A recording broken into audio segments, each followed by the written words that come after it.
অনেক বাবা মা বলেন, ডাক্তার আমার বাচ্চার তো কোনো আঘাত লাগেনি, তবু ঘাড়ে ব্যথা কেন? আসলে বাচ্চাদের ঘাড়ে ব্যথার পেছনে কিছু সিরিয়াস কারণ থাকতে পারে, যেগুলো আমরা অনেক সময় খেয়ালই করি না। প্রথম যে কারণগুলো হলো সেটা হলো অ্যাটলান্টো অ্যাক্সিয়াল ডিসলোকেশন। আমরা ডাক্তারি পরিভাষায় AAD বলি, অ্যাটলান্টো অ্যাক্সিয়াল ডিসলোকেশন, যেখানে ঘাড়ের 1 নাম্বার এবং 2 নাম্বার হাড্ডির অস্বাভাবিক সামনে পিছনে চলে যাওয়া। এই চলে যাওয়ার ফলে দেখা যাচ্ছে বাচ্চার যে মেরুদণ্ড আছে, মেরুদণ্ডের স্নায়ুর উপর চাপ তৈরি করে এবং বাচ্চার দেখা যাচ্ছে হাত পায়ের শক্তি চলে যেতে পারে। আরও অনেক সময় দেখা যাচ্ছে হঠাৎ করে ব্রেন নিচে নেমে এসে স্পাইনাল কর্ডের উপর চাপ দেয়, যেটাকে আমরা ডাক্তারি পরিভাষায় ক্যারি ম্যালফরমেশন বলি।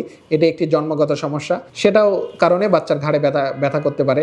অথবা দেখা যাচ্ছে বাচ্চার ঘাড়ে কোনো টিউমার হয়েছে, স্পাইনাল টিউমার হয়েছে। স্পাইনাল টিউমার হলেও দেখা যাচ্ছে বাচ্চার ঘাড়ে ব্যথা করতে পারে এবং সেই সাথে হাত পায়ের শক্তি চলে যেতে পারে। হাত পায়ের শক্তি চলে যাওয়ার সাথে সাথে হাত পায়ে ঝিনঝিন অবশভাব এসব সমস্যা হতে পারে। আবার দেখা যাচ্ছে বাচ্চাদের অনেক সময় টিবি বা যক্ষ্মা, টিউবারকুলোসিস হলেও দেখা যায় ঘাড়ে ব্যথা করে। সুতরাং ঘাড়ে ব্যথা করলে কোনো দেরি না করে আপনি আপনার বাচ্চাকে দ্রুত একজন পেডিয়াট্রিক নিউরোসার্জন বা শিশু নিউরোসার্জনের কাছে নিয়ে আসুন। সময় মতো চিকিৎসা নিলেই বড় জটিলতা এড়ানো সম্ভব। ভালো থাকুক আপনার বাচ্চা, সুস্থ থাকুক আপনার বাচ্চা, সুচিকিৎসায় সুন্দর আগামী, এই প্রত্যয় বাংলাদেশ পেডিয়াট্রিক নিউরো কেয়ার সেন্টারে পথ চলা।